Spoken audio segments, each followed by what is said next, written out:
கண்கள்ல இருந்து ஒரு சில சமயங்கள்ல தண்ணி தானா கொட்டிட்டே இருக்கும். அது நெறைய பேருக்கு கவனிச்சிருக்கோம். அதே மாரி சிரிச்சாங்கன்னா கண்ல இருந்து தண்ணி நெறைய கொட்டும். இதுக்கு என்ன காரணம்? இப்போ கண்கள் 2 கண்களும் எடுத்துக்கிட்டிங்கன்னா உங்களுக்கு வந்து கண்ணில் வந்து அந்த 2 எண்ணிலையும் உங்களுக்கு வந்து அந்த கண்ணீர் சுரப்பி இருக்குங்க. அது எதுக்காக கொடுத்துருக்கான் இயற்கை கடவுள் அதை எதுக்காக நம்ம கொடுத்துருக்காரு அப்படின்னா, கண்களை நம்ம சிமிட்டிக்கிட்டே இருக்கிறோம். கண்கள் வந்து ஈரமாக வைக்கப்பட வேண்டும். முக்கியமான காரணம் வந்து அந்த கண்ணுக்கு மேலே இருக்கிற அந்த கார்னியா, அந்த கருப்பாக இருக்குது பாருங்கள் கருவிழிகள், அதுக்கு மேலே இருக்கிறது வந்து ஒரு டிரான்ஸ்பரண்ட் ஷீட்டு. அது உள்ளே இருக்கிற ஐரிஸோட கலரை தான் கருப்பு, ப்ரௌனு, கிரேன்னு நம்ம பார்க்குறோம். மேலே இருக்கிறது வந்து ஒரு டிரான்ஸ்பரண்ட் ஷீட்டு, அதுக்கு தான் கார்னியான்னு பேர்.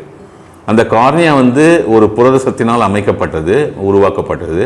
அதுக்கு வந்து உங்களுக்கு வந்து ரத்த ஓட்டம் கிடையாது.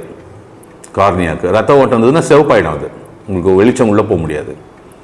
அதனால் ரத்த ஓட்டம் இல்லாததுனால அதுக்கு வந்து பிராணம் வேண்டும், ஆக்சிஜன் வேணும்.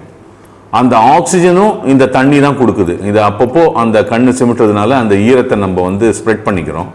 அப்போ அந்த ஈரம் வந்து அந்த கார்னியா மேலே படும்போது அந்த ஈரத்தில் இருக்கிற அந்த ஆக்சிஜனை, அந்த தண்ணியில் இருக்கிற அந்த ஆக்சிஜனை தான் அந்த கார்னியா எடுத்து தன்னை சக்தி வாய்ந்த ஒரு உபகரணம், ஒரு உறுப்பாக வைத்துக்கொள்கிறது. இது முக்கியம்.